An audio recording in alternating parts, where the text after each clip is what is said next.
အားလုံးပဲမင်္ဂလာပါဗျာနော်ဒါကတော့ကျွန်တော်တို့ကြာသာပရင်းနေ့အတွက်ဖြစ်ပါတယ်ဒီနေ့ကတော့ဒါတော်တော်များများအဆင်ပြေကြမယ်ထင်ပါတယ်ဗျာနော်ကျွန်တော်မိတ်ဆွေအနေနဲ့ကတော့ဒါနည်းနည်းကိုကမြက်တယ်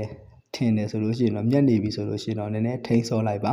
ဒီတစ်ပတ်ကတော့ဒါကျွန်တော်တို့ကဒီကျွန်တော်မိတ်ဆွေတွေနဲ့ကျွန်တော်ဗီဒီယိုလည်းမတင်ပေးပြတာလည်းကြာပြီအဲဒါကြောင့်အဆက်အသွယ်ရလည်းနည်းနည်းပြတ်တောက်သွားနေတယ်လို့ဖြစ်တဲ့အတွက်ဒီတစ်ပတ်ကိုတော့ဒါကျွန်တော် free group လေးလိုမျိုးပဲကျွန်တော်အဲ့လိုသဘောထားလိုက်ပြီးတော့ဒါတော်တော်များများ join လို့ရအောင်လို့လုပ်ထားပေးလိုက်တယ်အဲ့ဒီအတွက်ကြောင့်ပေါ့ဒါကျွန်တော်မိတ်ဆွေတွေအနေနဲ့ဒါခွန်တစ်လုံးပတ်တီတစ်လုံးရမယ်ထင်တယ်၃ညပတ်တီတစ်လုံးရမယ်ထင်တယ်နော်ပြီးသွားလို့ရှိရင်ဒါ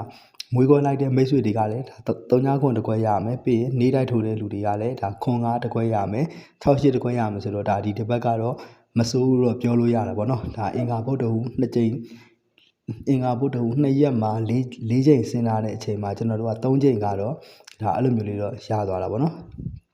4ကြိမ်မှာ3ကြိမ်လောက်ပြီးသွားလို့ရှိရင်တော့မစိုးဘူးမိတ်ဆွေများအနေနဲ့တော့နည်းနည်းလေးတော့ဒါထိပြီးတော့စော့ပါကျွန်တော်ကတော့ဒီ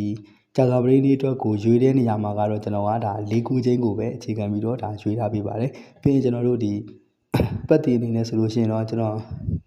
မနေ့ကလည်းကျွန်တော်ပြောပါသေးတယ်เนาะမနေ့ကဗီဒီယိုမှာလည်း3ညပတ်တီရှိတယ်10ပတ်တီရှိတယ်အဲ့ဒီပတ်တီနှလုံးကမနေ့ပြန်ဆင်းမယ်ဆိုတာလေဒီနေ့ဗုဒ္ဓဟူးနေ့ဆင်းမယ်ဆိုတာဒီနေ့ကလည်းအဲ့ဒီတွက်နေအတိုင်းပဲဆိုလို့ရှိရင်တော့ဒါအဲ့ဒီတိုင်းဆက်ပေးမယ်ဆိုလို့ရှိရင်တော့5ပတ်တီနဲ့6ပတ်တီ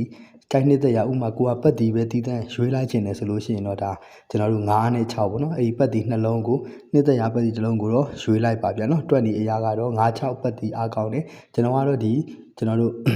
ဒီဟိုပါပေါ့၄၉ဂျိန်းကိုပဲဒါပါဝါတွဲကတော့ပုံမှန်တိုင်းဆိုလို့ရှိရင်တော့သူကအတွဲလိုက်ကြံခဲ့တာကတော့ရှားပါတယ်အဲကြောင့်၄၉တွဲကိုပဲအဓိကဦးစားပေးပြီးတော့ဒါမနက်ဖြန်အတွဲရွေးထားပေးတာဖြစ်ပါတယ်ဗျာနော်မနက်ဖြန်ကတော့ကျွန်တော်စိတ်နေတော့ဒါ၄၉တွဲကတော့တေချာပေါက်ဆင်းမှုရှိပါတယ်အဲဒါကြောင့်ကျွန်တော်ကတော့၄၉တွဲကိုကျွန်တော်ရဲ့ဒီ1ချိန်လေးတွေရှာထားလိုက်ခါကကျွန်တော်တို့ဒီ6ပတ်တီးရှိတယ်5ပတ်တီးရှိတယ်အဲ့ဒါလေးတွေနဲ့ပဲအဓိကဦးစားပေးပြီးတော့ကတ်ထားပေးခြင်းဖြစ်ပါတယ်ဗျာနော်ကို6တစ်ခွက်ကိုတော့တကယ်တမ်းကျွန်တော်ကတော့ဒါတင်ခွက်ထဲမှာ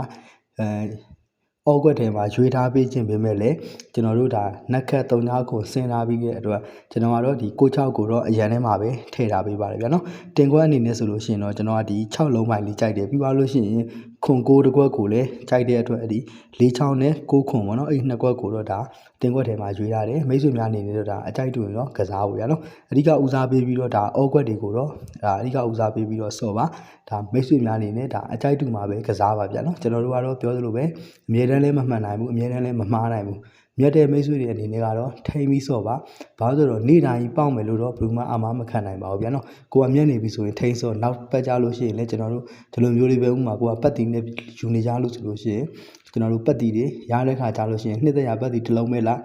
မြက်တယ်ထွက်တယ်မြက်တယ်ဆိုလို့ရှိရင်ရက်လိုက်နောက်တစ်ပတ်မှာအဲ့တိုင်းဆက်လိုက်အဲ့ဒါဆိုလို့ရှိရင်တော့မိတ်ဆွေများအနေနဲ့မြက်မှာဖြစ်ပါတယ်ဥမာကိုကမွေးခွက်လိုက်တယ်ဆိုလို့ရှိရင်လည်းမွေးခွက်ထွက်သွားပြီဆိုလို့ရှိရင်ရက်လိုက်တော့အဲ့ဒါဆိုလို့ရှိရင်တော့ပို့ပြီးအဆင်ပြေပါဖြစ်ပါတယ်ဗျာနော်ဖြည်းဖြည်းချင်းပဲယူတာတော့အဆင်ပြေပါတယ်ဗျအားလုံးကိုကျေးဇူးတင်ပါတယ်မနေ့ဖြန်လည်းအားလုံးပဲ